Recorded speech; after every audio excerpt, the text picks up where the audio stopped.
Hello. Hello, hello. Hello, calligrapher friends.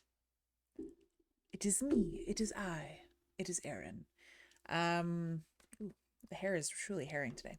Yes, hi. Erin from Nielsen's Calligraphy, based in Montreal. Uh, Ready to teach, ready to show off some fun calligraphy stuff for you guys. So if you are not familiar with me, hello. I'm a full-time calligrapher based in Montreal, Quebec, Canada, and I decided to do some streaming teaching because it's fun and accessible learning is important for me. So if you've missed the first one, two, three, four lessons so far, they are uploaded already to YouTube. So you can go to where it has my handle. Look on YouTube for that, and you'll find me there. Um, but yeah, that's the vibe. So we've done already. Actually, specifically speaking, we are learning copperplate calligraphy. Um, More or less traditionally, with some little of my own little personal quirks and tweaks of them. Of certain letters and stuff. So we've done already the proper tools, we've done the warm ups, we've done the 8 basic strokes, we've done letter group 1, letter group 2, letter group 3, we've done a little bit of how to critique, and today is going to be letter group 4. So let us get started.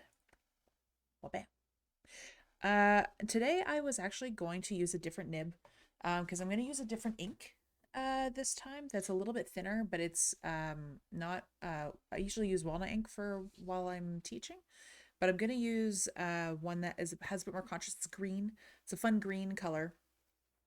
Um, just so it's a little easier to see because I find sometimes the walnut looks like black, and black on black when I'm using guidelines is a little bit harder to see. So we'll see how that goes. And I'm going to be using a different nib this time. We're going to be using the EF principle, which I prefer to the Nico or the Zebra G, which is what I usually have in this guy. So today we're going to do EF principle, which is this one. It's a more flexible nib than the Nico or the Zebra G. So you'll see that the hairlines are going to be very thin, and the downstrokes will probably be a little bit thicker than what is on my guide sheets, my worksheets. If you want those worksheets, no problem. Go to my website and in my shop, they're free. You can just go download it. Not a problem. Okay. So, as per the usual, we go through a little bit of what we've done already. So, we've learned, like I had mentioned, we've learned the basic strokes. We have learned letter group 1. We have learned letter group 2. We have learned letter group 3, and today we're going to be doing letter group 4. Before we get started on that, I'm going to do a quickie little warm-up. Nothing too crazy. I'm not even going to use my warm-up sheets, to be totally honest. I'm just going to use regular, just white paper, and I'll just do my pizza pie, and then I'll just do, as I smack my mic with my pencil, always fun, something like this. And then I will zoom in. Oops, I don't want the brightness, I want the zoom. And we're going to do some warm-ups. So I hope everyone has been had a good weekend. I don't know if, so I'm in Canada, so I don't necessarily watch the Super Bowl unless like someone that I know is having like a Super Bowl party or something. Which no one that I knew was having one this year. So I didn't really watch, but I did see the halftime show with Usher. I thought that was fun. Brought me right back to my 20s. Don't do that math to figure out how old I am, but that was very fun for me to watch that. So as you can see, I usually hold my pen holder right here. I have my finger resting on the side here. Nothing, no pressure. I'm not holding it. I'm just like, it's kind of more like resting on my hand. Sorry, 1 second. Thought I saw something on my finger. And it is, of course, dry skin. As I mentioned, I am in Canada, therefore it is winter, and sometimes even with as I could douse myself in cream and I would still have dry skin on my hands. Okay.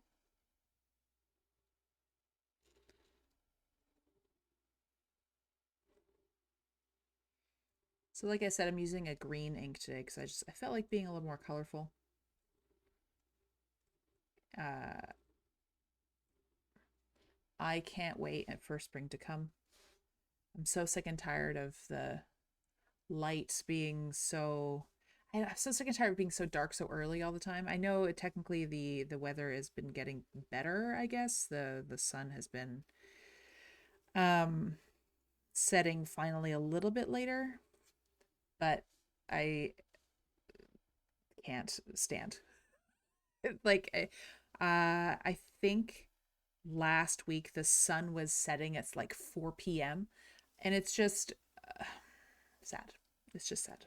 Not a fan.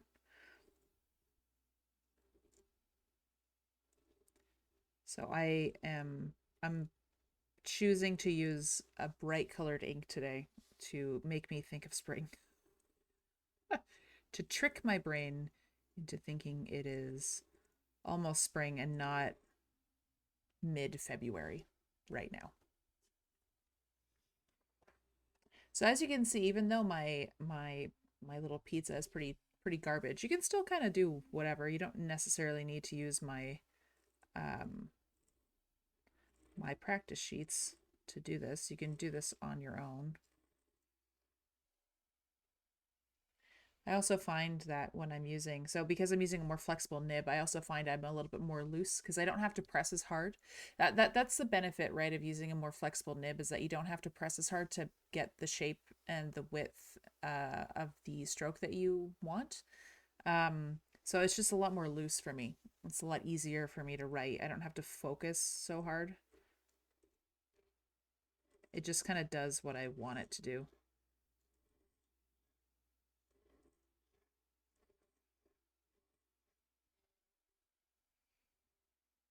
So I hope if you don't have ink or anything like that, you can always follow along, but just with like a pencil. I love pencils. They're such an underrated tool, I find.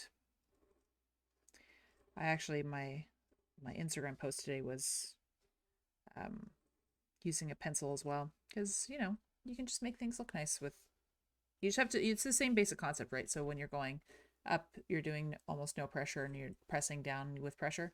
So you can just basically mimic that with a pencil, right? Yeah, like I'd mentioned before, as a Canadian who's not particularly into watching that much sport um, on the television, I vaguely knew that the Super Bowl was on yesterday, mostly because a lot of my calligrapher friends in Vegas were doing various events for the Super Bowl or doing Super Bowl themed calligraphy because they are in Vegas and all that kind of stuff. So I had like a vague understanding of like, oh yeah, I guess that's this weekend. Um, but I gather that it was an exciting game because I think the last I think it was in overtime that I'm gonna be controversial. I'm gonna say Taylor Swift's boyfriend won.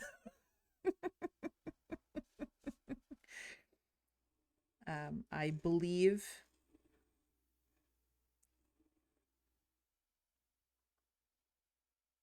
which I know the internet gets annoyed sometimes with that, but that truly is the only reason I know who that guy is, to be totally honest.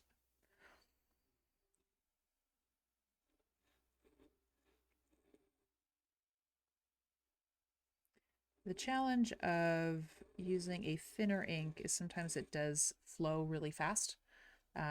So I do have to load up a little bit more than I would maybe normally.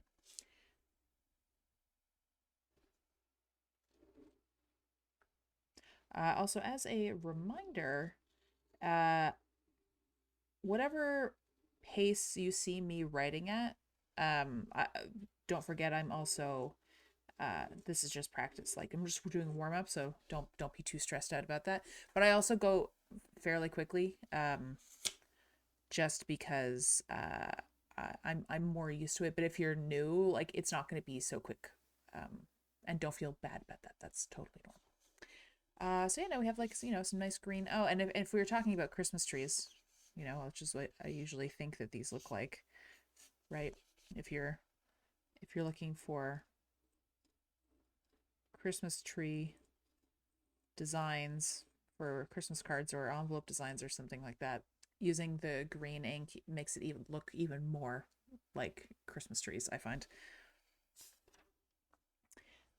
Cool. So we got that.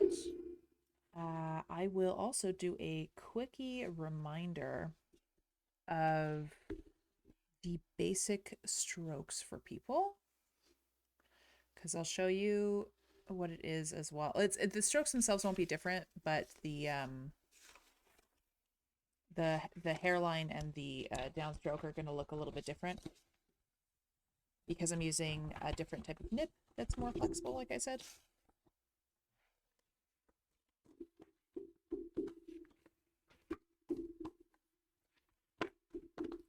So let me get that. Let me get that right there. Perfect. Perfect. So let's just, I always like to start with the basic strokes just as a little reminder for people that once you know this, you're well on your way to learning how to write the rest of the alphabet.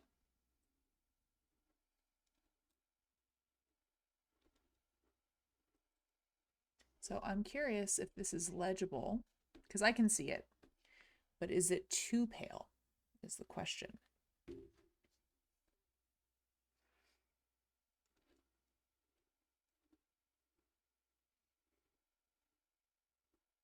I might have to swap back to the walnut ink. I might have to, which is unfortunate, because I don't want you to not be able to see it. I just want to do a fun color. Whoops, sorry for hitting the mic. I wanted to do a fun color, but if the hairlines are so thin, oh, you can see it? Okay, good. Oh, by the way, I had started correcting your homework. I had seen it in the Discord. I had started correcting your homework this afternoon. I was gonna finish it when the stream was over.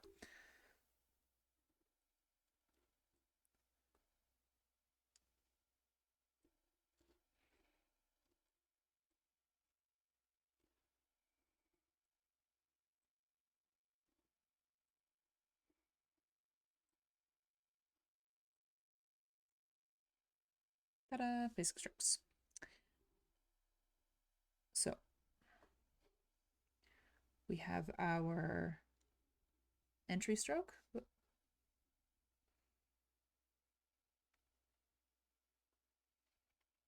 Yeah, they are very thin. It's a very thin ink that I'm using. So which is fun. But like I said, let me know if it's too hard to look at, to be like legible on the screen.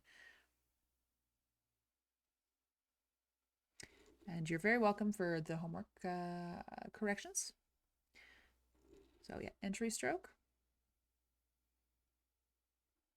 downstroke,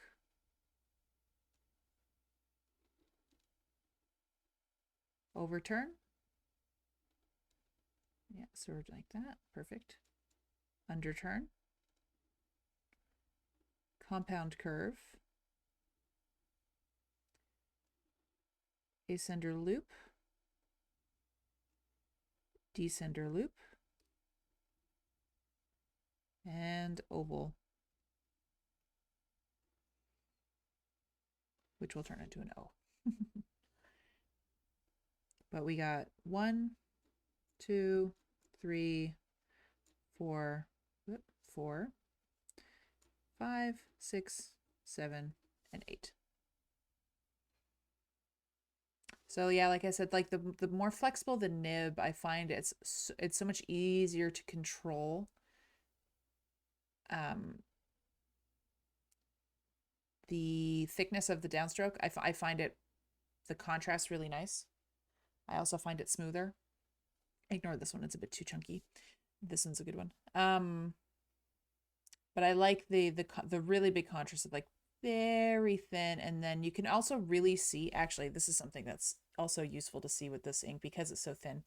You can really see where the tines would split because you can see the exterior of like what the tines are doing. So you're coming around and then they're slowly splitting. This is the max, and then they're going back together.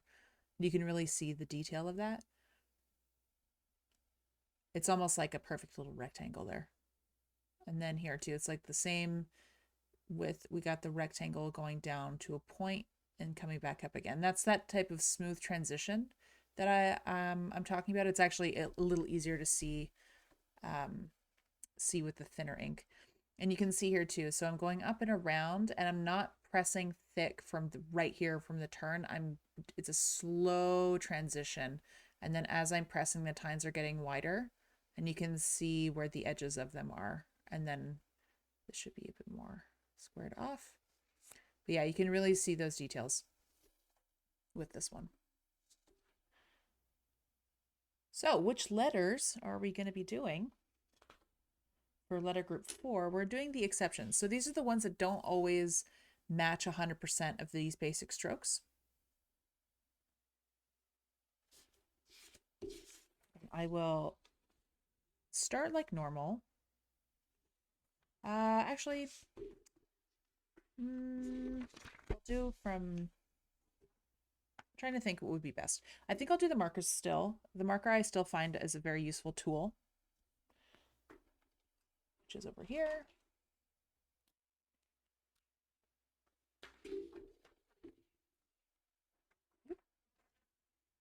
My desk is very big, but sometimes I really do feel like it's not big enough sometimes. I'm always like looking for like where I can put things, but it's mostly just because when I'm streaming, I need to be very conscientious of like where the camera is so you guys can see what is happening. There we go. Okay. So now the basic strokes are out of the way, just as that little reminder. We're going to tackle letter group 4. So letter group 4 is the exception. So it's going to be the minuscules of F, P, Q, S, X, and Z, because I'm Canadian, but you can also say Z if you are from the States. But if you hear me say Z, I mean Z. So the F is, let's zoom that in. So there are two variations on the worksheet that I provide. So we have an entry stroke, the ascender loop all the way down to here, about halfway. We're not going all the way down. We're doing about halfway, okay? Between the baseline and the descender line right here, we're stopping. We're going to lift our pen. So we're entry stroke, lift, ascender loop, down, crossing the baseline, stopping here. Then we're going to come back over, okay, on the left here, about middle. We're pressing, releasing. So we're thick, thin, and then up again. This is I don't think this stroke, I'm trying to think really quickly. I think this is the only time that stroke is used, which is why this is an exception. So if you want to see it isolated, it's a press, down, and then up again. It's like a weird Nike swoosh, if you really want to kind of analyze it a little bit, but that's kind of what it looks like to me. So we'll do it all at once. Entry stroke, lift, ascender loop, press, down, stop halfway, up, press, down, up. So this line, the entry stroke and the exit stroke here are the same angle. The descender stroke here is the 55 degrees. This is the weird one, right? Because you have to start over here left. I would say I think it's right above where my entry stroke normally starts if I'm doing it this isolated, not within a word. So this here is weird because we've not done it before and it's like an odd shape and it's an odd angle to start at. Um, but this is how I try to think about it. Um, the other variation, which I find is a little easier, a little bit simpler, because it doesn't have this unusual stroke in the middle, is entry stroke, ascender loop, down all the way down to the descender, and then we're flipping it back up again. So it's like the descender loop, it's just the other way. The other letter that will have this one is the Q. But that's the only other one. But yeah, so it's entry stroke, ascender loop, down, descender loop, up, exit stroke. This is a bit thin and so is this, but basically what we're looking for is consistency within a word, and we're looking for this and this to be more or less the same width. If they're going to be different, the top one will be a little bit smaller than the bottom one. The weight is going to be down here. Generally speaking, I try and keep them even, but if they're going to be different, the bottom one's going to be the bigger one. So those are the two. This one is more difficult than this one, but sometimes this one looks a little nicer. Also useful for double letters, which we will be getting into, I think, next week. Yeah, next week. Next week is double letters and numbers. So I can show you how to try and figure out different tips and tricks to do double letters together. Knowing more than one variation is helpful. So do that one more time.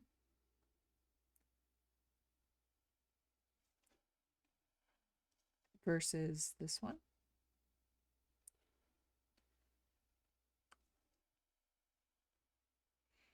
So like I said, this one's a little easier than this one, but I find sometimes this one is more appropriate. It looks a little bit nicer.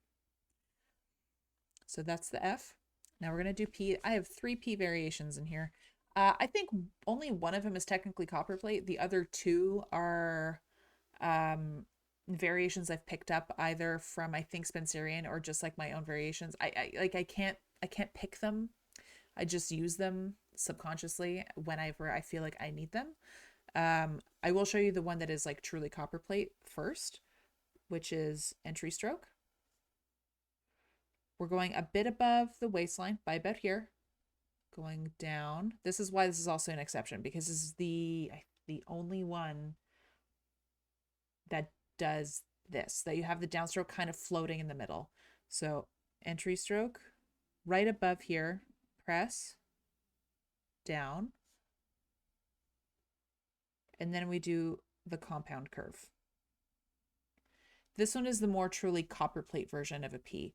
If you don't know this is a P, I don't blame you. It doesn't look like one isolated from a word. If this is in the word happy, for existence, you can kind of see, yes, this is a P. But this is hard to read if you don't know what this is already, because it's such an unusual in modern day. Actually, that's really small. Let me do that again. There we go. Not that one. Very unusual. No one writes a P like this now. Unless you're writing calligraphy and using copperplate, right? Like this is very unusual. So not a lot of legibility on that one. But this is the truly like copperplate one, is this guy. The one I tend to use more, which is I think it's from Spencerian, but I honestly put a gun to my head. I'm not sure. It's just one I also use, which is here. So the same start, entry stroke, and then downstroke, but about half, like not even half, it's about a third down to about half. And then up, down, and I curl in on itself. And I kind of make it a filled in dot letter, which is what we did last lesson. Which is, I think, what was it for the... Which letter did we do that for? I don't remember now. Let me see my list. It's almost like if you were... Actually, I'll show you a little trick.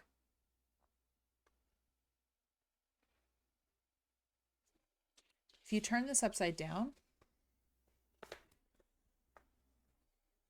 this should look like a C. So which tells me that this is too narrow, because this a C would be a little bit wider here. But if you turn this around, this portion of the P should look like a C, which is what we did last week. Sorry for hitting the mic. I'll be able to control this better when I have my pen holder and stuff in. Let me try one more time though to see if I can get the angle and width correct. Better. Not perfect, but better. So that is variation number 2. This one was number 1.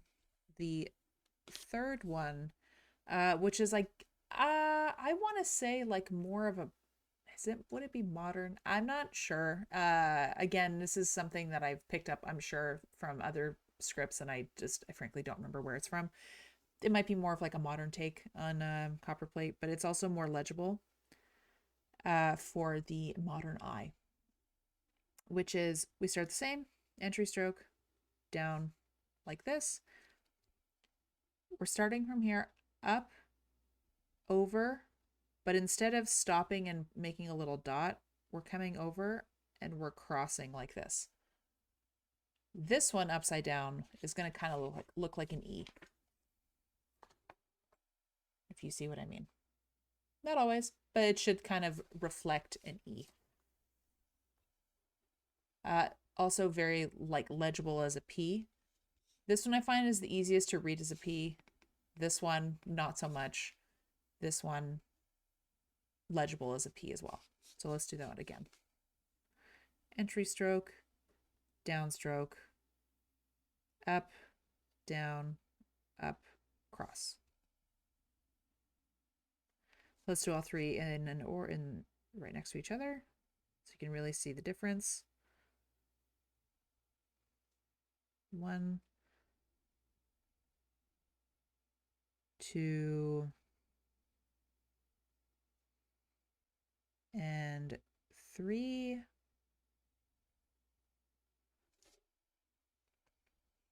So you have all 3 together. That one's my personal favorite. But if you want to go like hyper traditional, that's the guy you want to try and focus your efforts on. So now that we're done the P, now we're going to do the letter Q, which is going to be that funky down descender loop that is the other way, the other direction, like for the F. So we're doing entry stroke, oval, descender loop, but instead of going left like you would for a G, we're going right. We're coming up underneath, just right underneath the baseline. Baseline. And then we're coming back into an exit stroke. Entry, oval, descender loop, exit stroke. But descender loop on the right, not the left. Otherwise, you're making a G. Let's do that one more time.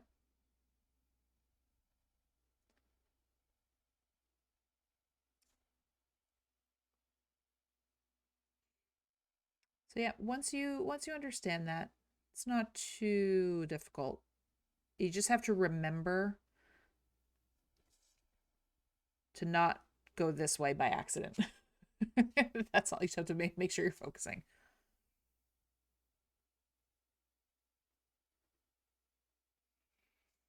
Like that. Okay. There we go. Now I got the letter S. I have 2 different variations for that one. So we have the S here, entry stroke. Like I had mentioned last time, I like doing this guy, this little filled in dot portion. I like doing it above the line. I think more traditionally it's not up here. This is a personal preference for me. But my thing that is the thing that I care about more when it comes to writing in a calligraphic style of any time is just to be consistent and make sure if you're doing something, you're doing it across the board. The reason why is it's visually, it gets way too busy if you go crazy. And you have some that have the dot appear, some below, et cetera, et cetera, et cetera. So whatever you decide, just make it consistent throughout, please and thank you. It will help you out moving forward with whatever you want to do with your writing. So entry stroke, we do the filled in dot. We're going to go down and then back up here. And we're going to do another filled in dot and then that way. So I know this is like more filled in dots, but this is also a weird shape. S's, to be totally transparent with you guys, for me, were the hardest to learn. I would spend, I don't even know how many hours trying to figure out how to make this without me wanting to pull my hair out because just why my hair's so short. No, I'm kidding. But it's a really hard one to learn how to do because it's like not the same motion of your hand, I find, as a lot of the rest of them. But not unlike this variation of the P, this is a very similar motion, a very similar movement. And when you flip it over, again, this is kind of like the top part of a C, right? That's kind of what you're looking for. That's what you're aiming for, is that kind of consistency. And if you have two S's, again, we're going to get into this next week more when it comes to double letters for what you're going to be looking for. But this dot here, if you have two S's in a row, let's see if I can do this on command. You should make sure that they're even all the way. So let's say it's like S, then you have like maybe an E. Okay. Where that crosses here, it's going to be the same. Then when you have a C, up, down, where this is. So whenever there's this weird little thing in the middle of your word here, of your letter, you always want to make sure that they're at the same level as each other, just for visual balance. And if you're not doing that, make sure that you're doing that because it's on purpose. Because I always, this is always the, myself included, when you're starting, you're so excited to get started. You just want to like use your pen and go crazy and wild. And there's no judgment on that one from me at all. I do that still now just for fun. But if you're trying to make something look more professional, you're really trying to study. These are the things you want to keep an eye out for yourself, right? So if you're doing an S like this one or this one, they're not the same, right? You know why? Because I'm looking at this. This I went out more to the left. This one I went up more right away. So this looks smaller visually than this because this space here is bigger here than it is here. This is smaller. It's just things you start to pick up with when you are doing some practice. So let me do a clean version of that S one more time, and then I'll show you the other version. So entry stroke, up, like the filled in dots we did last week, down, up, fill in the dot, exit stroke. The second variation, which I find is a little easier to get your head around, is a very similar exit to this guy right here, which is why they're also in the exception portion. So that is going to be entry stroke, fill in the dot, down, and then you're going to cross like this. So it's very similar to the P. Let me zoom out so you can see it better in one page. So this and this, very similar. The difference really is this is coming from here and then you're bumping out and going down. Whereas this, there's no bump out because you're starting already. Like this, you're starting kind of in the middle. This, you're just going in one stroke. So but it's a very similar. So if you're going to practice this type of variation, do the same with the P and the S and practice them next to each other maybe. So you can really hone in on this shape here. Let me do that again for you. entry stroke, filled in dot, downstroke, up and over. If I'm going too fast, let me know. You know me though. I'm going to swap to my pointed pen once I'm done. I have 2 letters left, or 2 letters with, but 3 in total because one of them has an extra variation. So the X. So this actual X is a variation of the Copperplate one. I don't like the copper. I have a hard time doing it, so I don't even bother showing it. I don't bother teaching it because I can't do it very well, to be totally honest. So this is the one. This is the one that like you'll see. It's like this, and I always have such a hard time doing this consistently, properly, evenly in words. And because I write in French a lot, there are a lot of X's all over the place. So I finally figured out how to do a different one. So that's the one I like to show, like to teach. So basically, it is a compound curve that's a bit wider. It's like if you ever played with a slinky, it's like the slinky's been pulled out a little bit more. So normally your compound curves would be like this, right? But for an X, you're going to do this. So your entry stroke and your exit stroke are still going to come at the same angle, but this is not going to be on the 55. This is why this is in the exception portion, because you're going up this way. So this, but you're still looking for here to here to be the same distance, but then you're going halfway in between here, press down, and then I press down here. So these are kind of more at that 55. It's a weird letter, to be fair. If you don't write in French a lot, you probably won't come into contact with X's, but I write them more often than I thought I would have to, because X's are all over the place in French, like I mentioned. So we're going up, down, over, press, down, and press. So, and with these ones, you can also kind of have a little fun if you're, writing. These are fun for little flourishes and variations. You can kind of make it look really interesting. But yeah, this is the one that's a little bit difficult, a little bit different for sure, because you're elongating a normally what would be something like this.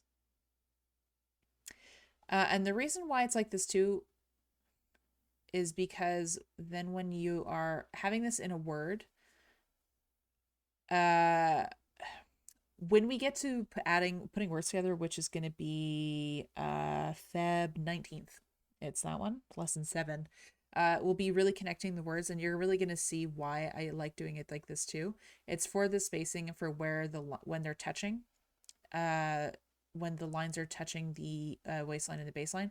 We want to make sure these are all even everywhere. And if you try and do it here, all of a sudden this is very tight, and then if you put like a Y, as I'm watching the screen, sorry, this is not very good, but just bear with me. This is really tight, and then we're going here, and then look how big the space is here. However, if you do it like this,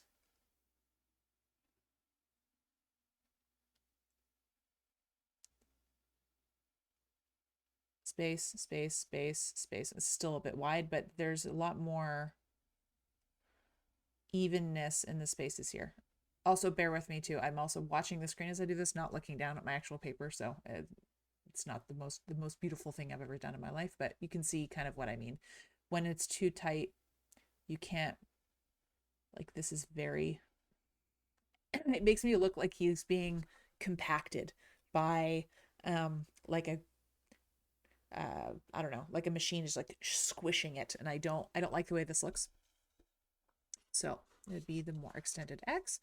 And then we have the letter Z or the letter Z, depending on where you live in the universe. So we have the first one, which I find is the little bit of an easier one. It's still a bit of an awkward shape though. So we're starting entry and we're coming back like this. So it's kind of like an overturn. Whoops. It's kind of like an overturn like this. But instead of coming flat on the baseline, you're up and you're pulling it towards itself. So up and over, and then down like this. So it's unlike a, yeah, unlike a J, it's straight down. It's a very similar vibe though. We're trying to go up, over. I sometimes will bump it a little over the baseline. I might be exaggerating it here.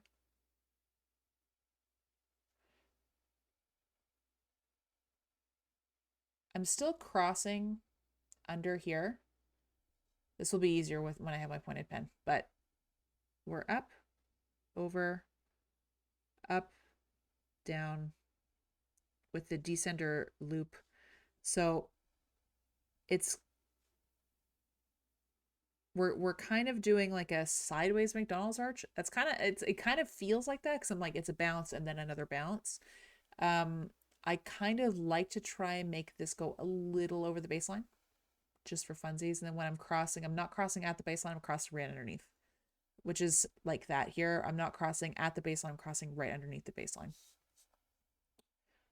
So this one I find is a little easier than the next one, but I gave both. If you want to have fun with that, that's fine.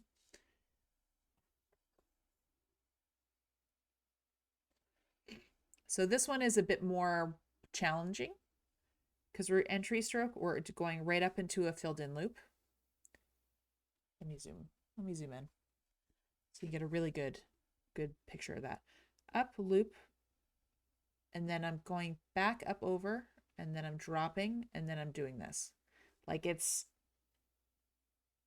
not as sharp as I just, there we go. It would be more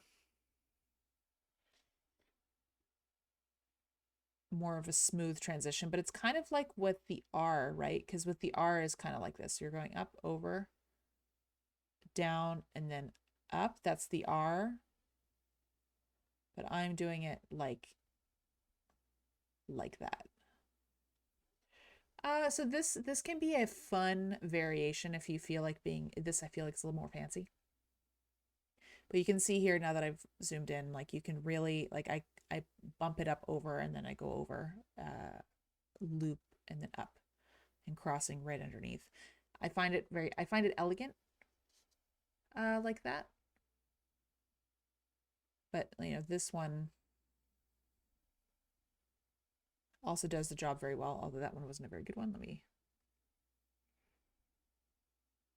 Or like that. It just depends on what the look is you're looking for.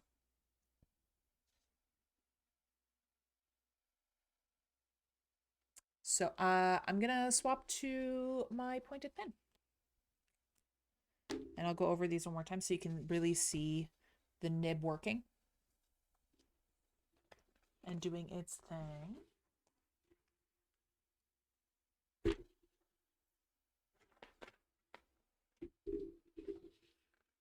If you have any questions, now is a good time.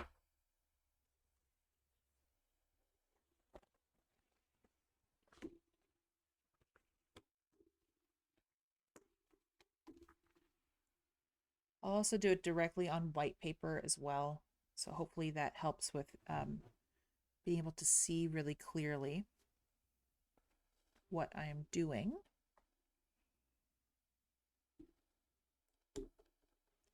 Oh, if anyone also is wondering what ink this is, it's this guy. I don't honestly use ink very often. This was sent to me by a friend of mine. It's called Prairie Green from Twisby, I believe. have another one that's a really bright blue from this guy too. But because I don't use ink often, my friend was like, "Oh, I'm gonna send you a couple." I'm like, "Okay." I won't say no to free stuff. Cool.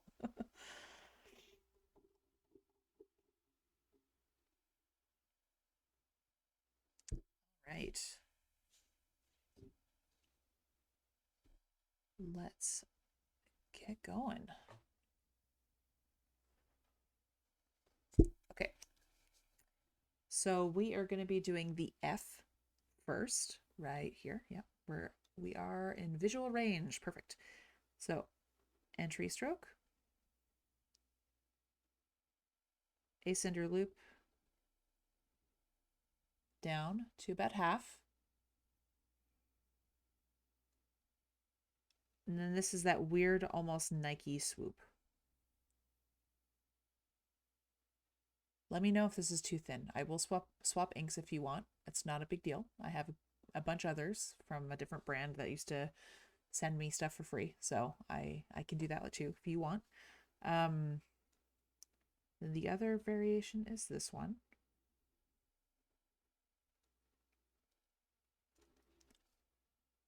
It's like this. So this one, we're not going all the way down. We're going about halfway. This is that like this. That's that shape. And then this one is also a different variation. So we got entry stroke, ascender loop, down. Actually, this is the same as the Q. And yeah. Yeah, this is, yeah, that's what I said before. Yep. Sorry, I just had like a bit of a senior moment. But yes, so up, ascender loop, down, descender loop, but to the right, not to the left. Coming up, right at the baseline, flipping over.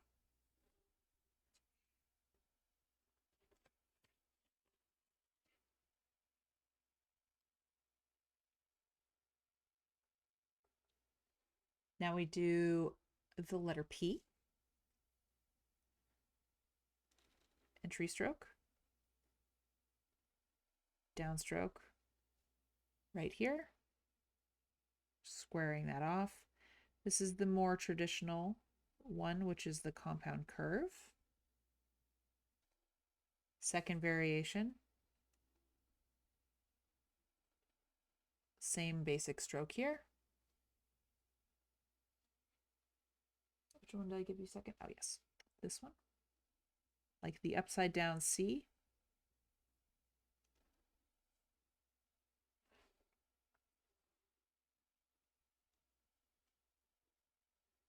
Third variation, entry stroke, same basic downstroke. And then this is the one where it kind of looks like an upside down E.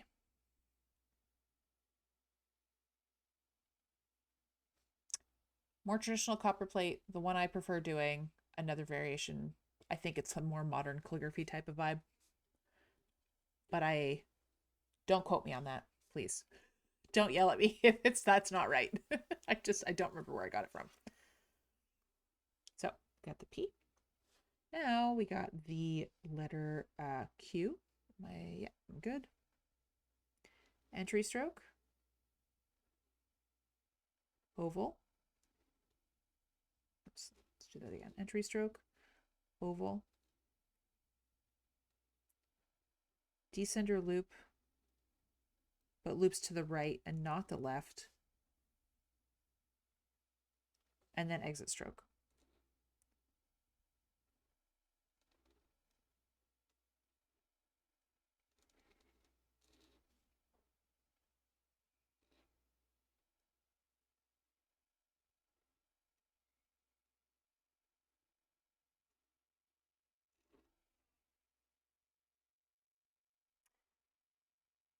Now we got the S.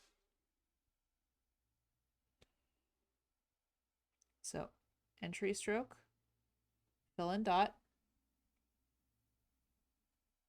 down, back onto itself, another dot over here, and then the exit stroke. This is hard. I'm going to reiterate, this is hard. This is not easy to do. Okay, so don't feel bad or weird that this is not come automatically. This is very hard to do. Like even for myself, it's sometimes just like it doesn't want to come out of my hand properly. If you want to get really in the nitty-gritty detail,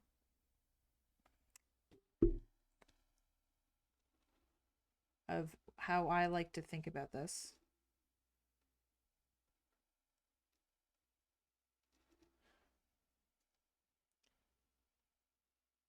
it is hard to control, but if you can make it, if you can manage it, when you're going up to do this filled in dot, the weight of it should be on the left of the entry stroke if you were to imagine this continuing. Nitty gritty details, but something to try and keep in mind. And if that happens, that means for me, I try to keep this also on the left of this line, which keeps this nice and clean. Again, this is incredibly niche and detail oriented. But at some point, when you're like, how do I, this is what you're looking for, right? The dot here on the left, this filled in dot here also on the left, and then you have your stroke this way, right?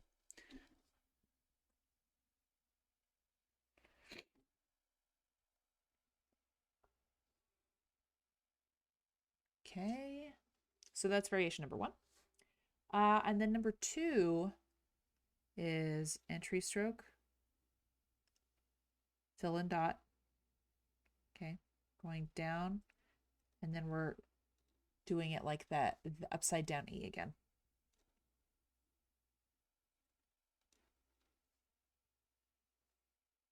So it's kind of like the same as the P, like I mentioned before. Very similar, if not almost exactly the same.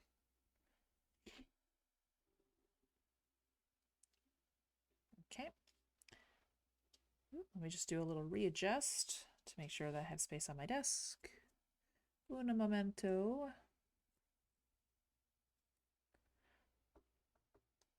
Perfect. Okay, and now we're gonna do the X, which is like that extended compound curve. So it's very wide, unlike a true compound curve, which is more like this. This one we're pulling it because in between here, I'm doing this. Oops. I was talking too much, my ink dried. 1 second, let me do that over again. In one shot where I'm not talking while I do it.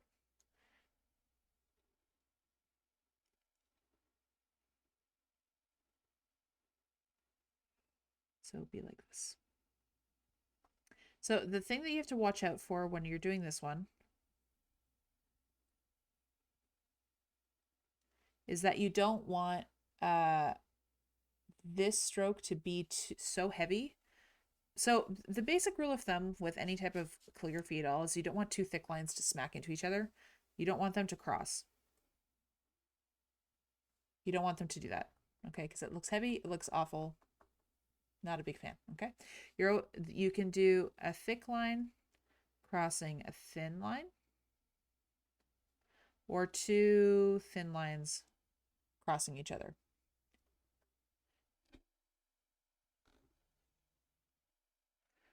So the basic rule of thumb for this one would be you're pressing and releasing. Oops, let me move that up a little more. You're pressing and releasing almost like a teardrop. You're aiming towards the middle, and then you're lifting, and then you're pressing over here. And it is hard for me to do very slowly, so let me try that.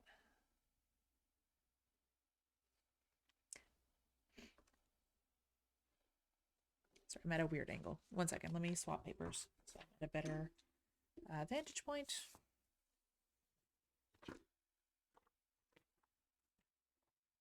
so I can pull the paper towards me properly and I'm not struggling. There we go. Up, down, over, press, release, release, and press. So we're aiming for the middle, but we're not really touching, and we're making sure that the lines that are on either side of this really thick line are thin. That's how I've figured out how to do this without wanting to die. Because it is hard sometimes. The true traditional one is like this and like this. And I find this incredibly difficult to do consistently. I find this one so hard. I'd always just get frustrated with it, and I regret ever using it. So I use this one now. That's it. And now on to the Z.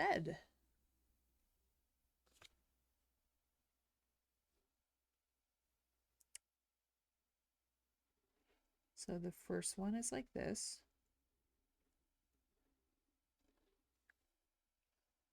Entry. Almost like an overturn, but we're pulling left instead of stopping here. We're subtly, let's see if I can, oops.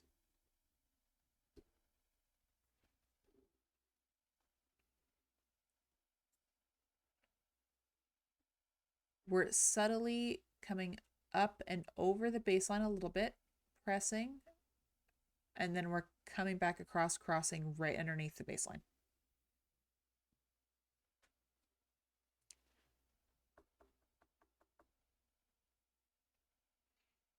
Then the other one is we're coming up, fill and dot, coming around and down.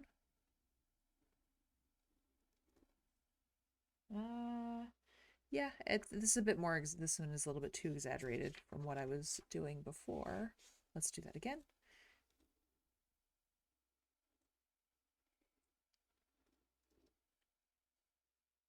So I would have preferred this to be a little bit more of a pop up here. It's a bit too flat, but you can see the difference. So ignore this one.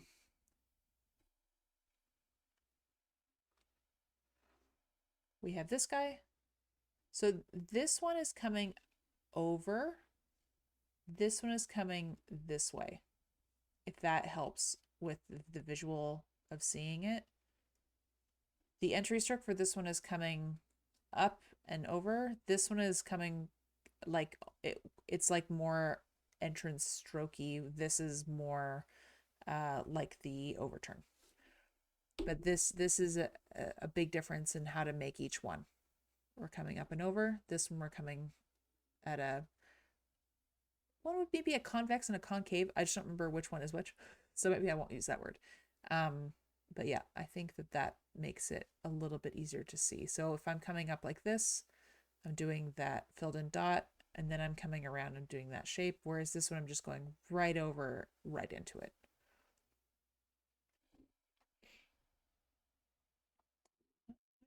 There we go. I want to zoom out. Voila.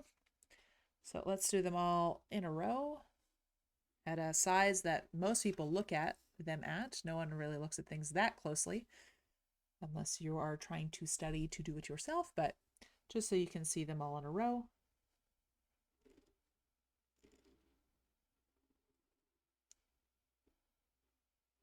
F,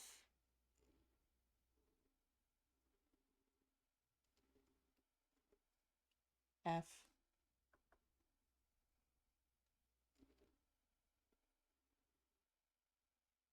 P,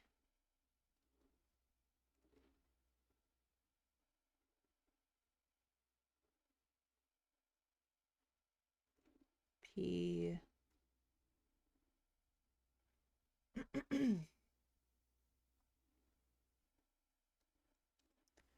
P,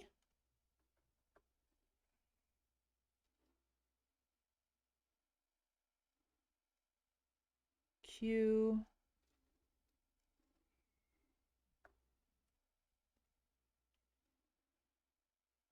S,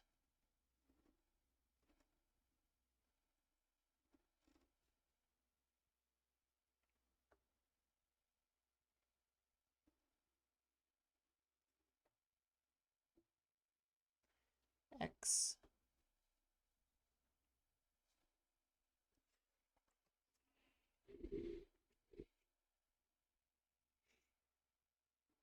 Z, and Z.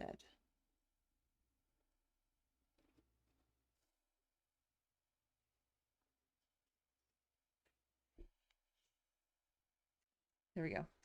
Would you say you're using your hand for these letters or more whole arm on descenders? Let me do one. I will answer.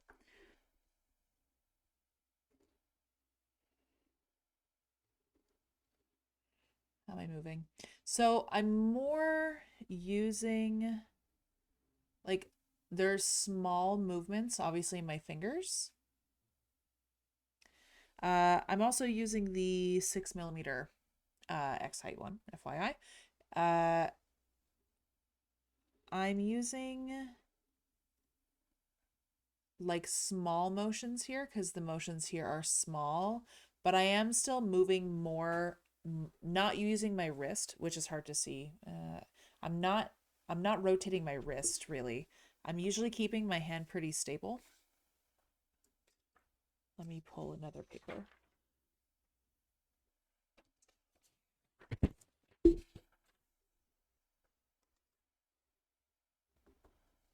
So let's say I'm like this. Let's say I write dog or something like that.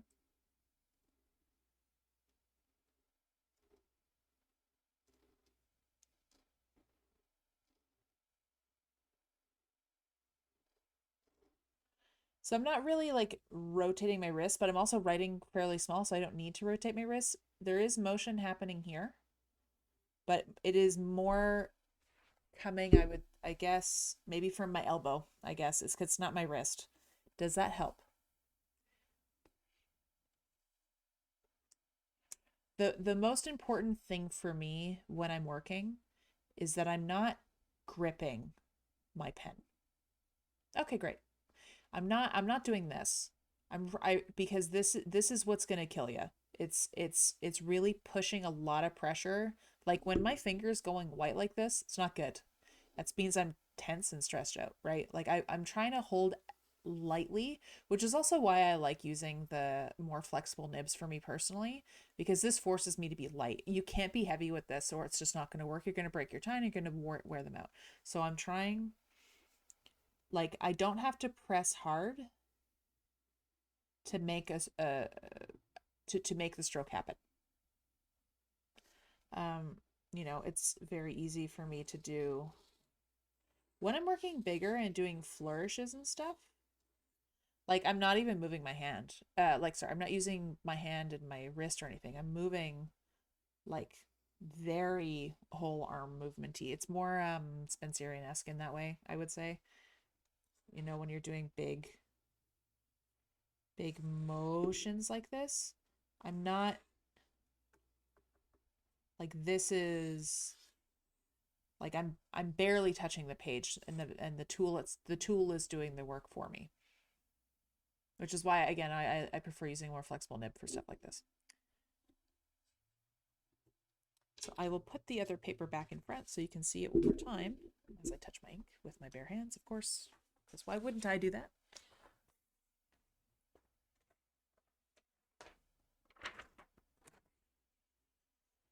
There we go.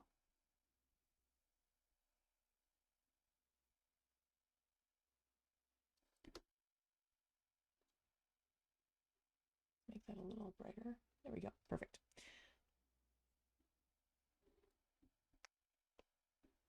Yeah, a lot of when people first start, myself included, for a long time, uh, I had a crazy death grip on my pens, so much so that I would get like the indentation in my finger, and it was so I didn't realize how hard it was to deal with my hand. until I started getting like hand cramps. Like I didn't understand where they were coming from. And then I really tried to, then I swapped to a soft, like a flexible nib. And I went, oh, I'm overcompensating for the really stiff nib that I'm using. Plus, I'm used to writing like with a ballpoint pen, and you write with a ballpoint pen, right? Um, so it is something that can help be fixed. You just have to be conscious of it. A trick actually that a friend of mine said, I never tried it, but apparently this works really well, is that you hold something like a stress ball or like a tennis ball in your other hand and you hold that. And then that will help alleviate the tension in your writing hand. If you in your opposite hand, if you hold something that you can squeeze, and you squeeze that with that one,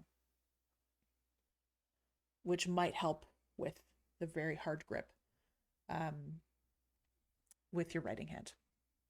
If you try that, let me know how that works. Because I've heard it works great, and I wish I would have heard that one when I was having those issues for when I was first learning. It was like a couple of years, and it was starting to get harder to write because my hand was hurting, so I couldn't write for very long. Which is hard when you're learning because you want to like be focused, and but when your hand is hurting, you're like, oh, I have to take lots of breaks, and yeah. But with the light hand that I have now, I can work all day at um an event, if I'm working somewhere and I'm doing writing cards for something, or if I'm working at home, or and I have a bunch of envelopes to do or something like that. I can basically work all day and it doesn't bother me at all anymore. I'll still do some like, wrist like warm-ups and like rotate that around and do some like arm stuff just to stretch, but I can usually work all day and it doesn't really phase me anymore. But it's taken a long time to figure out how to do that properly. If there's Are there any other questions? Anything else that you would like to know, comments, or anything like that? Because if not, then I'll end the stream. It's at about an hour or so, which is like a nice time, I find. Not too long, not too short, just a good time. And I will let you know our next one is gonna be February 15th. So that is gonna be Thursday. Perfect. I'm very happy that no questions. Love that. Although I like questions too, but that's fine. So the next one, yeah, it's gonna be February 15th. We're gonna do double letters. We're gonna do numbers and punctuation, which is important if you're doing envelopes or just writing a letter. You want to figure out how to do those things. They're not super complicated, but something to focus on. The double letters are fun. I'll show you how to kind of navigate those because they can be kind of intimidating. And yeah, and the numbers, which are important for zip codes or postal codes, depending on where you live in the universe. So we'll be handling that. And yeah, that's great. If you're watching on YouTube later on, thanks, appreciate it. There's going to be a bunch of information in the description below. If you're on Twitch, thanks for watching on Twitch live with me. Appreciate you. And yeah, if you want me to give you homework corrections, it'll be in the Clicker Community Discord. Just message me privately to be let into that particular channel so you can submit homework that I can give you corrections on. All right, and with that, I will end it, and thank you again for being here with me. Appreciate it, and I will see you on Thursday.